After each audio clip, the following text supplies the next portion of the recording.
Good evening and welcome to Jill's Quirky Craft Halloween Edition, where tonight we are making black cats.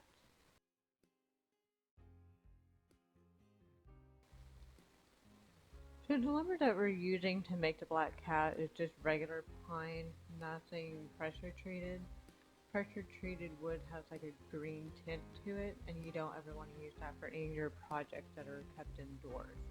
It's just not a good idea.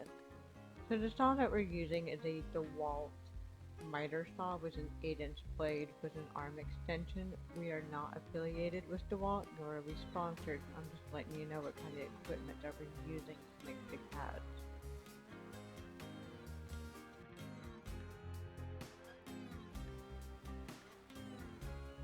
He's making the final cut on one of the cat projects. Now he's just dry fitting them. We did make one earlier just to see how it would turn out before we proceeded with the project, and they turned out well. That's why you only see 3 there. So right now what he's doing is he's going to be marking the slots where the little biscuits are going to be going, and that's how we're joining the cats. And you can use dowel screws, just regular glue. Or if you really want to get fancy, you can do what's called their pocket holes, and that's with the Craig jig, and you can use that. So what he's doing earlier with the pin is he's marking 1, 1, 2, 2, 3, 3, 4, 4. That way we keep the pieces in order. That way we don't mix them up with anything. So here I am breaking out the DeWalt sander. The orbital sander. It's an old sander. I gotta get a new one. So it was a bit of a struggle with me trying to keep a hold of the sander because, like I said, I haven't been doing this since like 2018 because of my health issues that I had. So it was hard to hang on to the sander and hang on to the wood and work on a rickety table. Yes, I need a new table. That table is just, yeah, it's had it. So that's the sander. I think we're using 120 grit sandpapers on these blocks. I actually had to have Sean finish sanding the blocks for me because my wrists, they just gave out. I just couldn't hang on to it anymore. So I had him finish that up for me.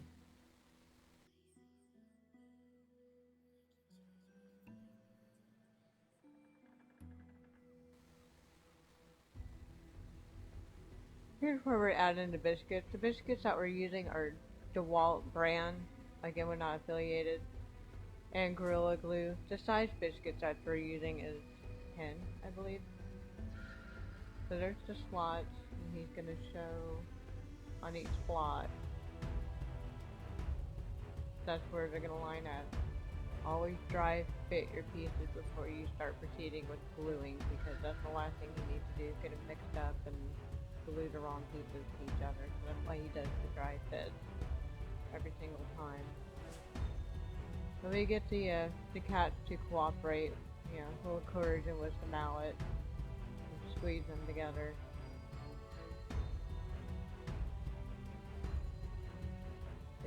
They don't want to cooperate. I brought out some plants, just, try and keep things moving along, but I guess I brought out the wrong ones because we ended up changing all of those out to different ones as you see here.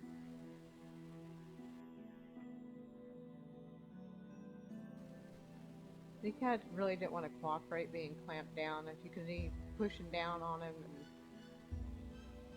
banging him up with the mallet and everything, trying to get him to cooperate. Yeah, it's their cats, they don't listen. They don't ever come when they're called. They do what they want. So these are no different.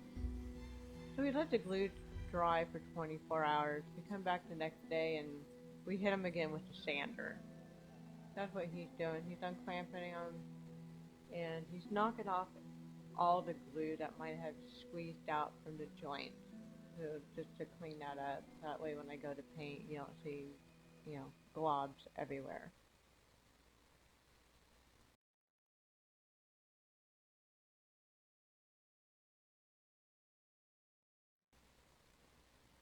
Oh yes, here's the fun part. So,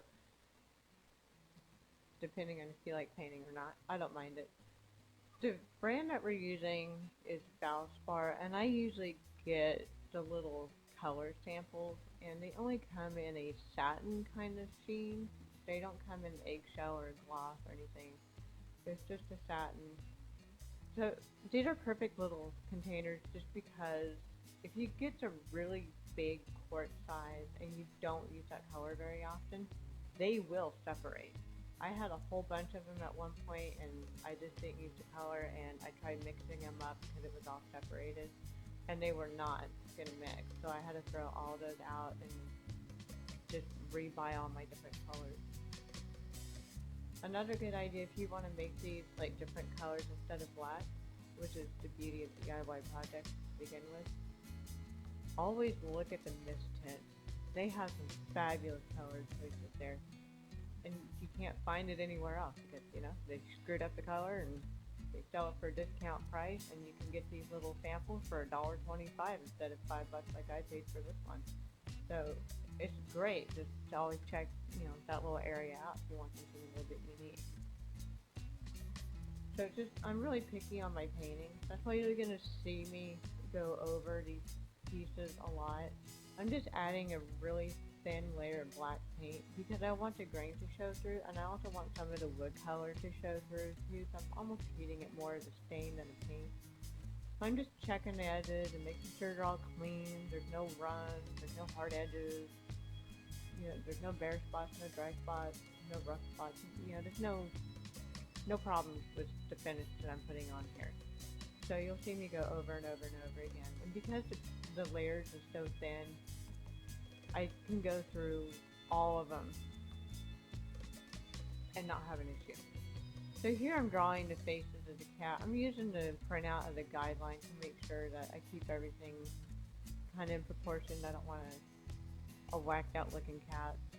So that's just more of a guideline where everything should be. So the tape on the side, I'm using those for my guide for the ears. Just try and keep the edges clean. I do this on 3 of them. On the 4th one, I went a little bit different. I decided to not do the tape on the ears.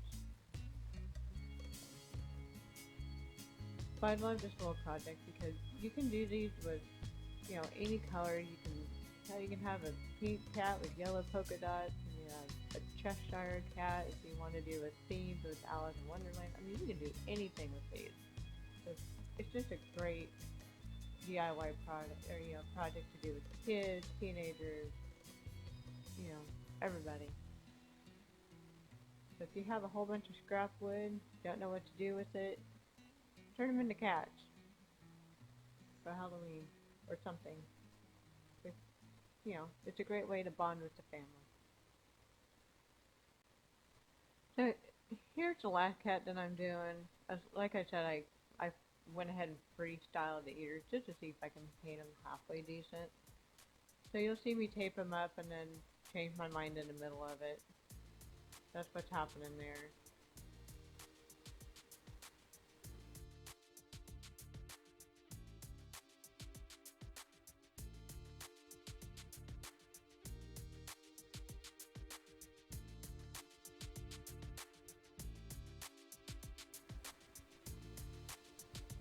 So on this one, I broke out the folk art green glow paint. I don't use this very often. I bought that paint several months ago and the whole container's still full.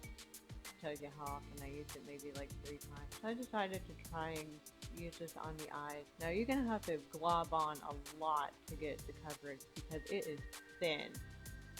So I found that out. It is very, very thin. So I might actually off camera have to add some more paint to it. I don't know how well it's going to glow. I don't even know if it's even going to show up on camera, so you may not even see it.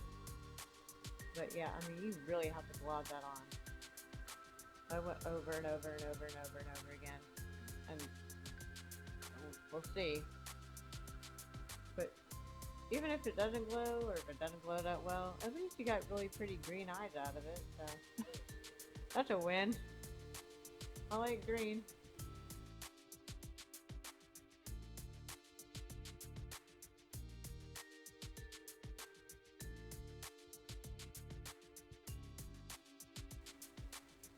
So here we go. Green-eyed cat. Hopefully they glow in the dark.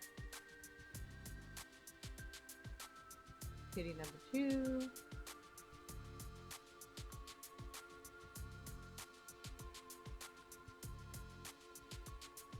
My kind of derpy looking kitty. And my little vampire cat that I free-handed.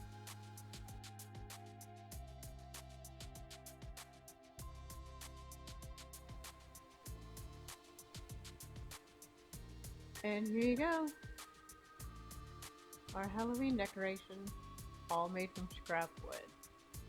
So please like, subscribe, hit the notification bell for future videos. I do have another episode coming up on October 17th. So stay tuned and thanks for joining. Good night.